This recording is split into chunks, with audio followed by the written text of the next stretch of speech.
Hey guys, welcome back to the channel.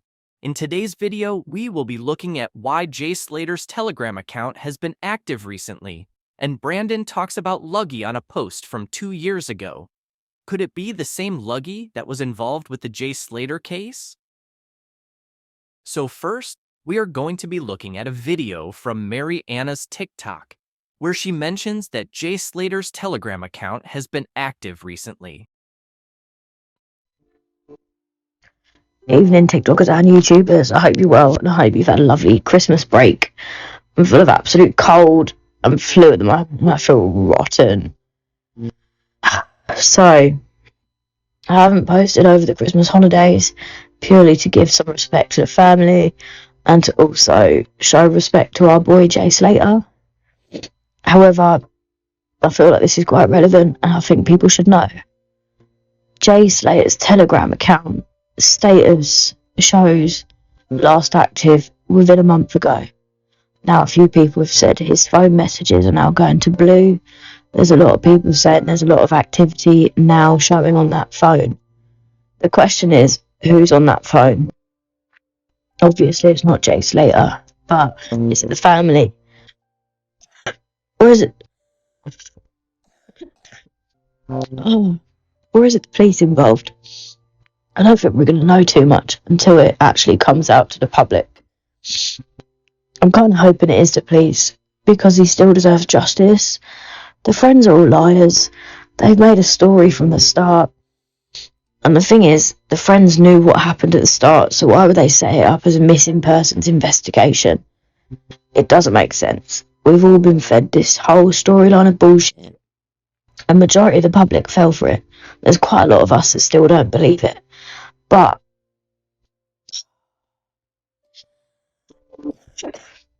I feel absolutely rotten. But yeah, Jay Slater's phone is now active. It's been active for a while, to be honest, but his Telegram account I find quite interesting. I wonder what activity they'll find on that. So basically, Jay's phone has been active quite a lot recently. First, we had his Snapchat, and now we have his Telegram account. This does leave a few questions, but I believe that there can only be two reasons for this. The first reason is that the family have gained access to Jay's accounts and are using it as a memory or to find pictures of Jay. Because you have to remember the family are still grieving and people deal with it in different ways. But the Telegram account is the one that confuses me because Snapchat is used mostly for taking snaps. And Jay probably has a lot of pictures and memories on there. But Telegram isn't used in the same way. There isn't a memory section, and most of the time it's just used for messaging people or crypto and trading groups. So I'm wondering why his Telegram has been accessed. The second option is that the police are doing an investigation and keeping it quiet because they don't want any interference, and if the public knows, then people could start deleting messages or pictures that could be important to the investigation. It's Telegram that leaves me thinking that there is actually an investigation going on, and I know it's what we are all hoping for. But I think we are going to have to wait for more information to come out. If the police are doing an investigation, then because of all the attention that this case has got, maybe they have to keep it quiet. Another thing is that I still haven't seen an inquest date yet either. This case is nowhere near finished, and until we get justice for Jay, we can't give up. The next thing that we are going to look at is this news article and why it tells us that Jay's friends could have planned something. So Andy, who is Jay's stepdad, spoke out and said Jay didn't really want to go on holiday. Now, I believe there is a big chance that Jay had a bad feeling about this trip to Tenerife. Jay was only 19, and he doesn't seem like he was shy, because he was clearly quite popular and had a big friend group. This leads me to believe that he would happily go on holiday if he didn't think something bad was going to happen. I don't think it was a case of Jay just not wanting to actually go on holiday. There has to be a reason behind this. We have seen pictures of Jay and Brad boarding the plane, and even a picture of them sitting together on the plane. But we didn't see Lucy, not once. She could have been with them, but I think that she must have traveled on a different plane, whether it was a day before or a day after. It could even be the same day, just a different time. But this means Brandon is the only person who was definitely there at least a week before Jay arrived, maybe even longer. And there is proof of this. If you have all seen the video of Brandon's altercation, then you will know that he was there. I'm thinking that Brandon could have had something set up for when they all get there. I'm not talking about them just setting up Jay to get hurt, even though that is a possibility. But I'm thinking Brandon had organized something along the lines of selling illegal substances. And that Lucy was already involved and has been for a long time. But it was Jay and Brad's first time. Which is why something could have gone wrong. And Brandon and Lucy could have blamed Jay, which is why he ended up going to the Airbnb in the first place. Maybe he needed to get away from them because he knew that he was in danger and that Lucy and Brandon wouldn't help him out.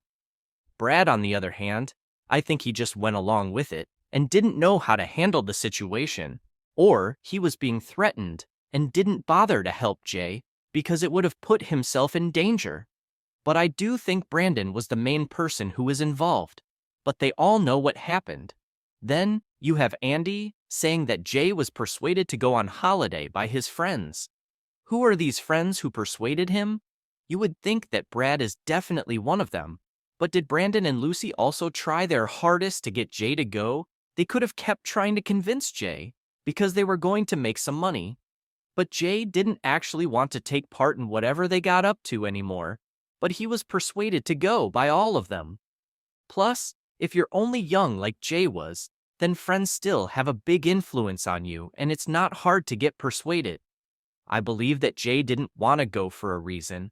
Any 19-year-old boy would want to go on holiday and go partying for the first time.